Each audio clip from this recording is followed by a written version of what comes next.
Hi, everyone, and welcome. We're so glad you could join us for tonight's webinar, Fermentation and Gut Health. We're excited to welcome our presenter, Warren Love.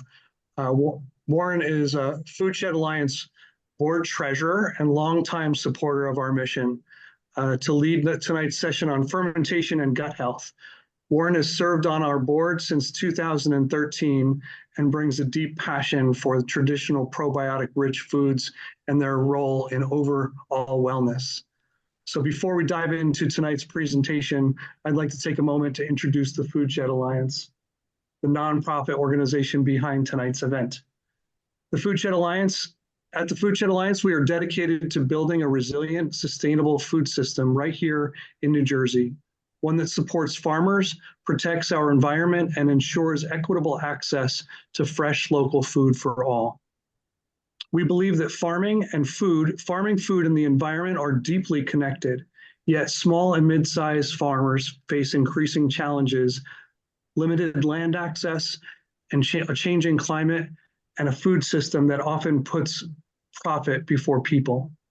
That's why we're working to strengthen farm viability, connecting communities to local food, and advocate for regenerative agriculture that restores both the land and livelihood.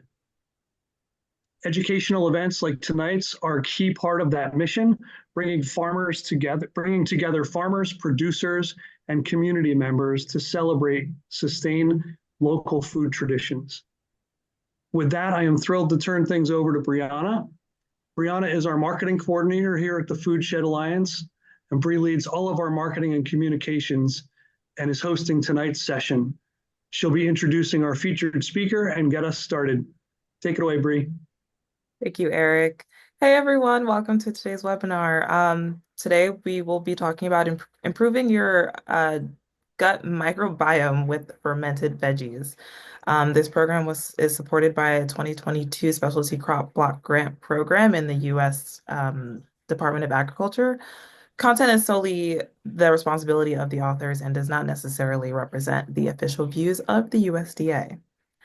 Today, we'll be exploring the powerful connection between gut health and fermented vegetables using specialty crops to create nutrient-rich probiotic foods. If you've ever wondered how fermentation can enhance digestion and maximize the benefits of your seasonal harvest, you're in the right place. By the end of this session, you'll have a better understanding of how to integrate simple fermentation techniques into your kitchen and support your gut health with delicious homemade ferments. As Eric said, we are joined by Warren Love, fermented foods aficionado and a board member here at the Food Shed Alliance. He'll be guiding us today through the process of fermenting vegetables and sharing insights on how these probiotic-rich foods can support gut health. Without further ado, Warren, you do have the floor. Thanks very much, Bree and Eric. What we're going to do here is it's an experiment in becoming influencers here. I've got two things going on, and I'm going to present a small slideshow just to talk a little bit more about the science behind our microbiome and what fermented foods can do for us. And so let's just click to the next slide. And there's going to be a couple of transitions, so bear with us while we do this. It's going to be fun, though. All right. I'm going to do a page down. Come on. There we go. All right. So fermented foods are found all around the world. And I did a little bit of research and I was surprised. This is just a sampling of the countries that do fermented foods. We're talking specifically about specialty crops. Specialty crops are anything that is not corn, soy, wheat, or sugarcane. Not that we have a lot of sugarcane around here. And we want to use organic vegetables as much as possible. Not sure you watching this, you probably already know that those four crops that I talked about before are sprayed with glyphosate. And that's to kill them so that they're lighter and not so hard on the machinery. But the problem is they're hard on our machinery, specifically our gut microbiome. Because glyphosate was first an antibiotic, and it also kills vegetables or fauna. So flora and fauna, it kills both of those. And what we have in our gut are both flora and fauna. So what do you think happens when we ingest glyphosate? You're right. It kills the flora and fauna in our gut. And that's where we get a lot of our nutrients. It's actually the microbiome that creates a lot of the micronutrients that we ingest and keep us healthy. But let's not get too deep into the science of it. You can do that later on. We'll provide some scientific papers on the studies of what a good gut microbiome can do for you. However, so everybody, how many of you have eaten sauerkraut? You can just put up your hand. I think we have a little thing that can put up your hand. Yeah, okay. How many of you have made sauerkraut? That's okay. That's why you're here, right? Now, we know sauerkraut came from Germany, and a lot of us know and have seen sauerkraut in the stores. A lot of it is actually pasteurized, and so what it's done is it keeps the flavor but kills the benefits. So that's why we're here to make our own stuff. Kimchi, as you know, is Korean, and you're supposed to put it underground. I don't do that, but we're going to make some today. Curtido is similar to uh, kimchi because from El Salvador, but still cabbage and onions and carrots. And then sourdough flour, we're not going to do today. However, I want to just put a plug in for Marksboro Mills because they create some super grains that are very digestible. And they can talk more about that. But using sourdough makes them even more digestible. And they have a pop-up kitchen on Saturday mornings where they sell all kinds of great sourdough and other goodies that you should go by and take a look at. Hopefully that's okay to talk about them during this grant sponsored environment. Okay, super. All right. So, impact of fermented foods on the gut. The microbiome has been studied a lot, especially over the last decade or so. Here's some of the things that they've found. It promotes digestive regularity. How many of us would love to have that? It's really good to know when things are going to happen, right? And regularity is a good idea. It's a mood enhancer. Why? How could that possibly be? Well, if emotions come from how your body's feeling, your body's sending signals to your brain through the vagus nerve. And if you have an unruly gut, it affects you mentally, and it doesn't put you in the greatest of moods, as you can understand. It makes us smarter because it can inhibit some of the things that some of us might take NSAIDs, some of us maybe on some other drugs that like dumb us down a little bit or calms our brain down a little bit. And when you calm your brain down a little bit, you slow down the processing speed. And so it could be that this particular um, microbe can help offset the impact of that type of thing. And again, we're going to provide papers later on. We didn't put any, we're not being trite about any of this. We looked into this first before we put them up in front of you. We want to give you the real scoop. Okay, bioavailability, we talked a little bit about that, of B vitamins, iron, and calcium, really important one, along with magnesium for folks who are getting to the point where they might have some osteopenia. So eating fermented foods might help with that.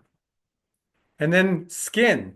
It's known that if you have a food allergy or something going on in your gut that your body doesn't agree with, sometimes you'll get blemishes on your face from things you're allergic to, which I learned, and I found that was very interesting since as I get to a certain age where you start to get these little spots. And I found that I was a little bit allergic to some things that I was eating. So I cut them back and Lord and behold, they disappeared, which was great. This is not about me, but it's about you. So I want to know more about how you are doing. All right. So today we're going to talk about kimchi, full of probiotics. And that if you're not familiar with how you make probiotic foods, it might scare you a little bit at first. It did me. The first time I did sauerkraut. I was told to chop it all up, throw it in a big thing, make some brine, put a little weight on top, and then put it in a corner for 8 days. Just imagine if you put food in a corner for 8 days. Would you want to go back and take a look what was there? No. But it turns out it's okay. It worked out really well. So let's make some kimchi. You can see the ingredients, and I have them here on the counter as well. And this is going to be a transition. I'm going to move to the phone where you can probably see what I'm doing versus me talking. And so we'll figure it out. And Brianna, you're gonna guide me as to whether or not it's working out. So just what you see in front of you is Napa cabbage on the right, on your right. In the back, you see a daikon radish we have. You see ginger, some garlic, and some hot peppers. And then kind of in the background, you see some onion. So I'm going to switch now as we go over to, I'm going to stop sharing. Actually, let's talk about this because I just gave you that. Might as well give it to you up front. And then we'll give you the recipe later on. But here's what we're going to be using. These are some of the things that are thrown into kimchi. And then I'm going to stop sharing. I'm going to stop sharing here. Oh, and you know what? It's very small. I think if I go over to the phone, Bree, and hit share. It does look like on my end you stopped sharing your screen, so it's bigger. Yeah, but 2 seconds, I'm gonna go here. Okay. I can just share my camera.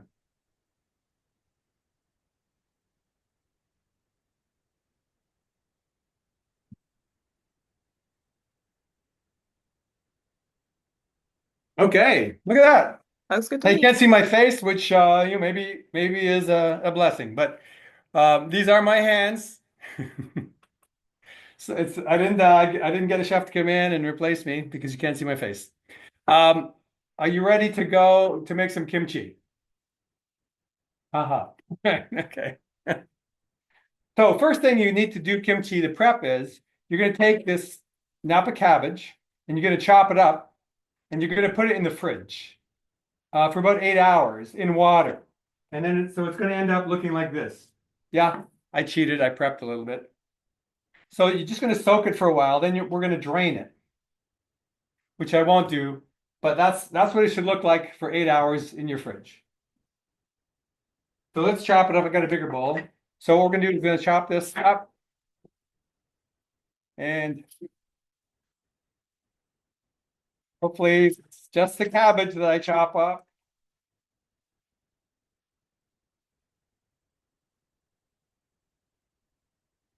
It's going nicely, okay. And Napa cabbage or bok choy are the same thing. So here we have what we are going to throw into a bowl. I have a larger bowl. Around here somewhere, here it is. So I've got this larger bowl. I just move it over here and I'll scrape it into the bowl. All right, so we have that cabbage. We're also going to use daikon. So just chop it up, and we're going to make it into, I would call, little spears, right? So just this is when I show you the finished product in about 8 to 10 days when you come back. Just joking, we have some all ready for you, so you don't have to do that.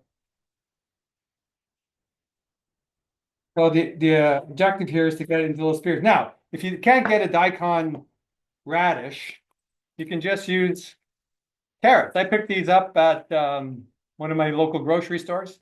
So you can use carrots instead. Carrots offer the same kind of consistency. So we'll just chop these up and we're going to throw them in here. You can leave them any size you want. It's totally up to you. It's your kimchi. All right, so we've done that. Then we're going to get some garlic. As you know, you just grab a garlic and you slam it down, and then magically it falls apart, and then you just hit it again to get the skin off, right? And your family will say, "What's that? Why do you smell like garlic?" Doesn't matter. So just chop up the garlic. I know don't get nervous. I promise not to chop my finger off. So you don't need a trigger warning or anything. So we're gonna throw that in there. Then I have ginger. everybody's seen ginger, of course. So I'll just get some off of there. And the same type of thing for the ginger. And you want to get it a little bit on the thinner side, just so that when it ferments, it gets nice and soft, because you don't want, I don't think crunchy kimchi is a thing. I don't know. Has anybody heard of crunchy kimchi? I haven't. But I'm willing to try it out if anybody has. So garlic. Oh, this is a nice juicy one. This is great. I don't know if sometimes I've kept ginger in my kitchen so long that it ends up being rock hard, and there's just no way to get it back. You just have to plant it in your garden somewhere and hope for the best, but then go buy some new stuff. But here we have, all right, ginger.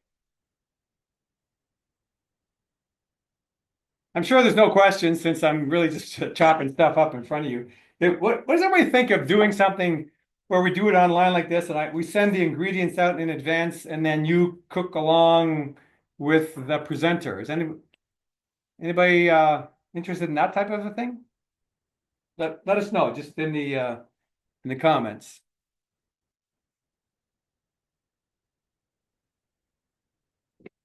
All right, next is green onion or shallot, and shallots are pretty straightforward. Same type of thing. I'm going to chop them up, and this gives it a nice flavor because I don't know if anybody knows, but kimchi is really strong. Yeah, you have to be prepared. Sauerkraut is it's all got a little bit of I don't know, what would you call it? How would you describe the flavor of sauerkraut or kimchi? It's got a little bit of a kick. What would you say, Bree? Anybody out there have kind of a descriptive word for the taste of Can't say I fermented enjoyed it food? too much. What's that? Can't say I enjoyed it too much. Oh yeah, I know. It's kind of like medicine, right? Yeah, a little bit. You have to tell yourself this is really good for me, and then just do it. It's like well, I mean, there's other things you can ferment as well. Cucumbers. Uh, if you make yourself a pickle juice shooter, I don't know. Oh, someone said something. A pickle juice shooter. I mean, that's not as bad as pickle juice. Meg says she participated in something like a yarn dyeing workshop. Oh, oh, is that right? Oh, so in relation to what you were saying before and kind Yeah, of yeah, yeah. doing maybe Earlier like an on about alongside. Yeah, yeah, like cook along with me or whatever. right. Whatever you would call it, Brie. Oh, no, it'd be cook along with Brie because Me. are there any volunteers out there? Because we're always looking for volunteers, and you may have talents that we don't have. I'm doing this. I'm just chopping stuff. It's not a great talent, but if someone out there has a talent they'd like to do like a cook along, it has to do with healthy foods. It'd be great if you could just let us know. All right, so here's where it gets exotic, I'd say. We get miso. We'll get some miso and we'll put it into our blend here. And I'm not going to measure it, but it's just like kind of like that. And then we have hot peppers. Now, there's a bunch of things you can do. So miso is here, let's talk about this.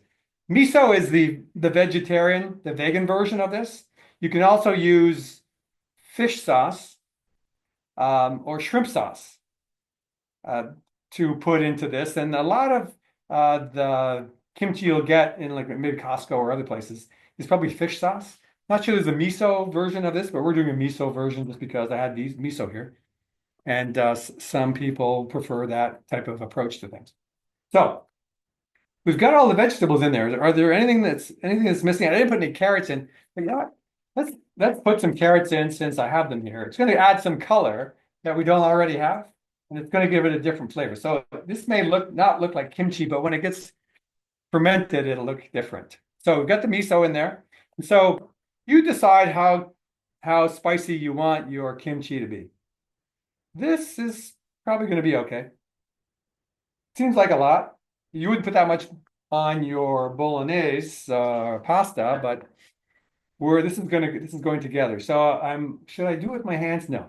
I'm gonna do it with a spoon. Hold on. I have done chilies with my hands before and then forgotten and wiped my eye or touched my face, and it's not good. All right, so you mix it all up, and then this is where kind of the magic happens. Let me tell you what I mean by that. So that's what your kimchi will look like, and you go, well, that doesn't really look like kimchi that I remember. However, what happens is, let's do a time lapse. Fast forward 8 to 10 days. All right. So close your eyes, open them. It's 10 days from now. You're going to end up with something that looks like this. Okay, now in this thing, if you only have a lid, a normal lid for one of these jars, you get some of these glass weights and you put the weight on top. You push down, and then the brine, can see the brine? Can you see that? The brine comes out over the weight. And that's what keeps all the material underneath from going moldy, because the brine is going to stop it from going moldy because of the thing that I did not put in here, and that is salt. Forgot the salt, everybody. Let's go back. Let's go back 10 days. I have to put salt in there. Oh, where are we? Here we are 10 days ago. Sorry about that. Hate to make you go back and forth in time. It's not easy, but we have to put salt in here. So we're going to put, it's 2 teaspoons of salt. So, all right. So now let's stop here for a second. For those of you who are worried about salt, because you've heard that you retain water and it's not good for your blood pressure, why would I put salt in my stuff, Warren? Well, let's say a friend of yours has an unfortunate accident. They have some kind of a heart problem. They get an ambulance and they go to the hospital. What's the first thing they do at the hospital? They start pumping salt water into you, saline solution. Why is that? Well, they want your kidneys to have sodium so the sodium pumps can work and they can normalize your blood pressure.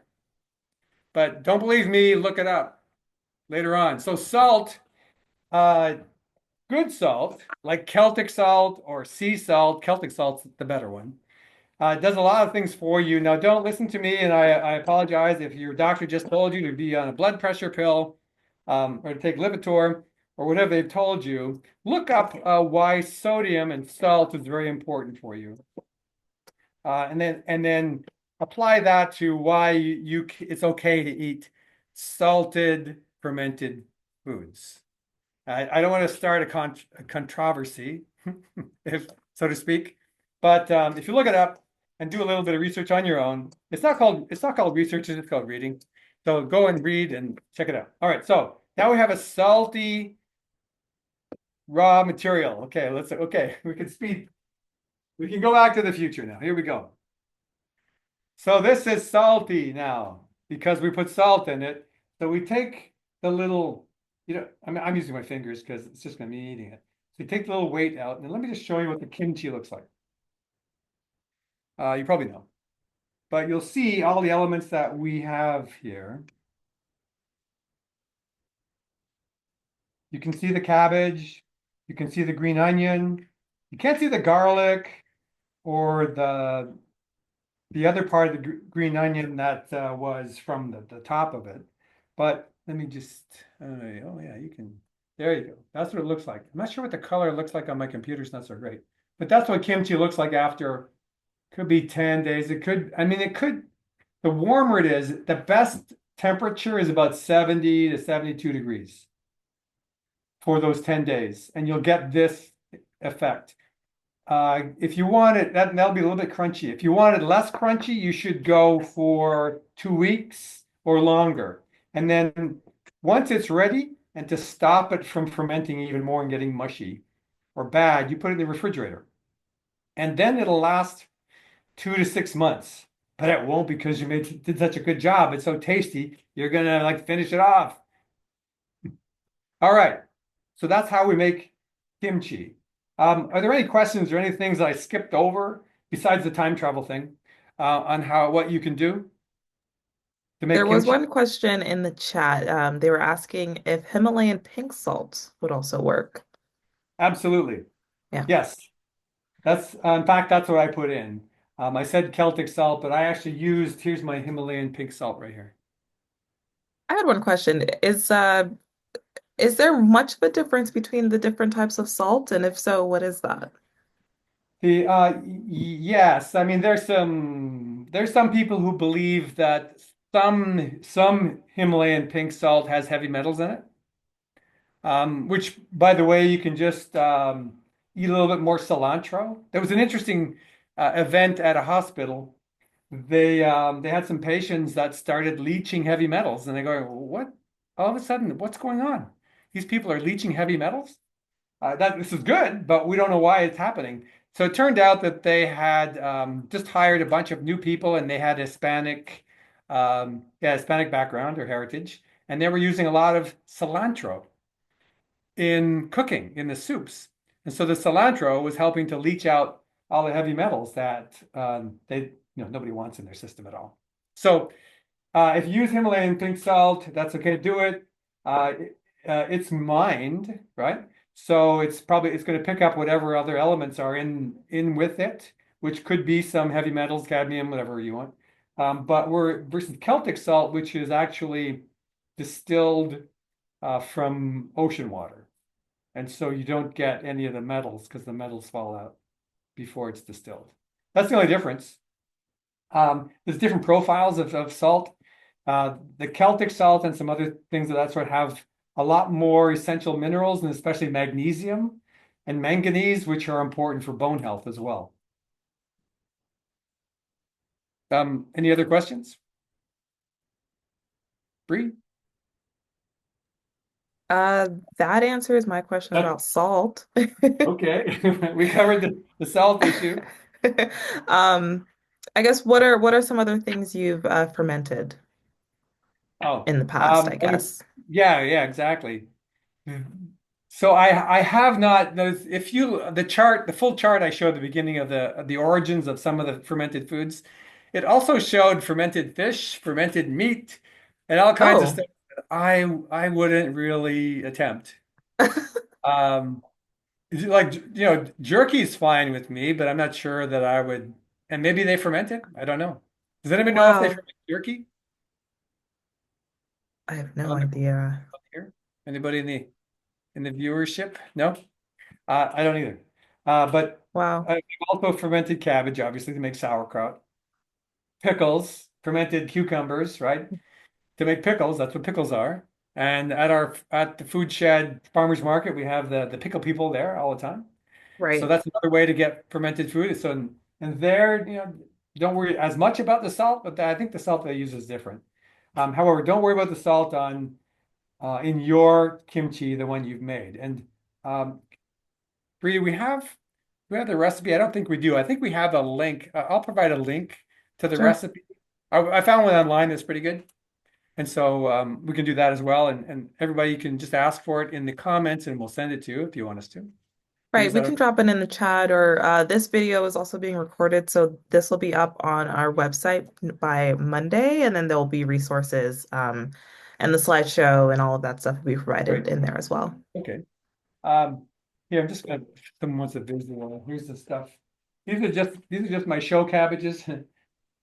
The the one thing I should remind you, if you're using sauerkraut, you always take a couple of the leaves, and I should have done that with the bok choy, napa cabbages. You take a couple of these because if you're not going to use one of these like one-way gas lids, and you're going to use the weight, you want to put one of these leaves on top of what you're fermenting so that it keeps everything inside and you don't get any floaters, things like little escapees from what you've chopped up, because those floating on the top will get moldy. You don't want that to happen. So this kind of covers it up, and then you put this weight on top of it, and then that brine comes up and it takes great care of everything. So is it the salt that keeps the it all from just molding? Yeah, it's Obviously is right. okay. Exactly. And the salt also draws the water out of the vegetables. Uh-huh. So, and you remember from, was it 11th to 12th grade biology about Right. osmosis and Right. salt. Yeah, more salty water will draw water out of something that's doesn't have the same density of salt because it looks at salt. Interesting. It's looking for its homeostasis. Yeah. I think I'm a little over my head now, so stop asking those technical questions, Bree. Okay. So the salt is actually does two things. It draws the liquid out of the vegetables, and it also keeps bacteria at bay. It's probably about 5 days, you're in good shape in terms of bacteria. Although you would just want to cover it anyway, keep it covered. Yeah. Um, I've also done what's called in fact, I gave away some of this at the farmer's market one time. I made people donate $5 for the bottle, and then I just filled it with what I call the Southwest sauerkraut, and I put jalapeno in that one to give it the spice, which actually jalapeno and cilantro, which worked out really well. So you can make some things up with when you get into it, and then in terms of where you're going to put it all, you'll just have to get some ball jars. I got them at Walmart. They're really, in fact, you can go online, Walmart. You can order it, and you can just go up, and they come outside, and they just drop it in your car, which is really cool. I'm not promoting Walmart. You can also go and buy them on Amazon or anywhere else you want to buy them. But and they're great for canning. Just try to get them outside of canning season because there's none left or they're more expensive. True. Hey, All when right. I'm here, we really only did a 30-minute. It's all Hopefully right. it was information dense and you came you saw what you came for. Absolutely. How does everybody feel that they got good value for their 30 minutes of their life? Does anybody have any other questions for Warren? We have fermented food aficionado here. Okay. Cool. We got a yay. Super. That's All right, great. so we'll share out any other recipes and resources as well as sharing out the slides. We can email them to participants, and they will also be provided on our website. Warren, thank you so much. Oh, my pleasure, Bree. Thanks for Yeah, this having was great. Yeah. I would love to try some of your kimchi one day. me. Okay. I'll bring some up to the Everyone, oven. everyone, you have a great night. Thank you for coming out tonight. Bye, guys. See ya.